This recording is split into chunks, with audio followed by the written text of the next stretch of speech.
শুভ সকাল। শুরু করছি পিসি বার্তার নিয়মিত অনুষ্ঠান পথের প্যাচালি।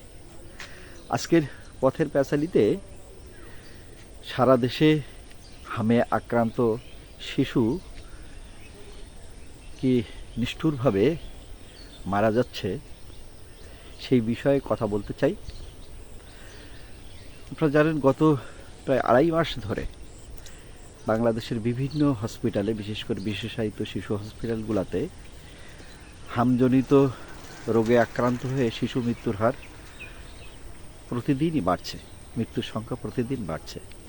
আজ পর্যন্ত হামে আক্রান্ত হয়ে আসা বা হামের উপসর্গ নিয়ে হাসপাতালে এসেছে প্রায় 61,000 রোগী।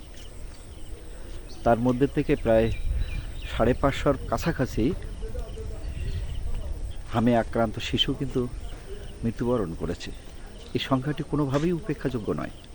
অন্তর্বর্তীকালীন সরকারের যে স্বাস্থ্য উপদেষ্টা নূরজাহান বেগম এবং এই সময় যে সরকারের প্রধান হিসাবে ইউনূস সাহেবকে অবশ্যই দোষী করতে হবে, তাদেরকে আইনের কাঠগড়ায় নিয়ে আসতে হবে। এই সময় আপনারা নিশ্চয়ই শুনেছেন, ইউনিসেফ 5টি সতর্কীকরণ চিঠি দিয়েছে, অনুরোধ করেছে যে আপনারা টিকা কেনেন, নইলে সংকটে পড়বেন। কিন্তু ইউনূস সাহেব সে বিষয়ে কর্ণপাত করেননি। বরাদ্দ ছিল, এই বরাদ্দের অর্থ অন্যদিকে নয়ছয় করেছে, কিন্তু হামজনিত যে টিকা, সেই টিকা কিন্তু ক্রয় করা হয়নি। খুবই সঙ্গত কারণেই হামের টিকা দেওয়ার যে নিয়মিত যে ব্যবস্থা, সেই ব্যবস্থাটি ভেঙে পড়েছিল এবং এই শিশুরা হামে আক্রান্ত হয়েছে। আসার কথা অধিকাংশ শিশুরাই হামজনিত এই জটিলতা কাটিয়ে উঠতে পেরেছে, তারা সুস্থ হয়ে বাড়ি ফিরেছে, কিন্তু ঝুঁকি কিন্তু কমেনি।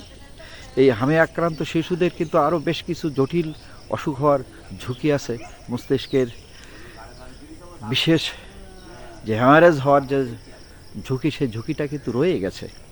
এই শিশুর এ ধরনের কোনো জটিলতা হলে একদিকে যেমন প্রচণ্ড প্রদাহের জন্য কষ্ট পাবে, পঙ্গু হয়ে যাওয়ার ঝুঁকি আছে, আবার স্থায়ীভাবে অসাড়তার যে বিষয়টি, সেটা কিন্তু আসতে পারে। সে কারণে এখনই এই বিষয়ে সতর্ক হওয়া দরকার।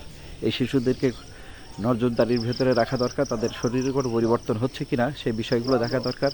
সরকার এই বিষয়ে সতর্ক হবেন, এই প্রত্যাশা রেখে আজকের আলাপচারিতা এখানে শেষ করছি। সবাইকে অসংখ্য ধন্যবাদ।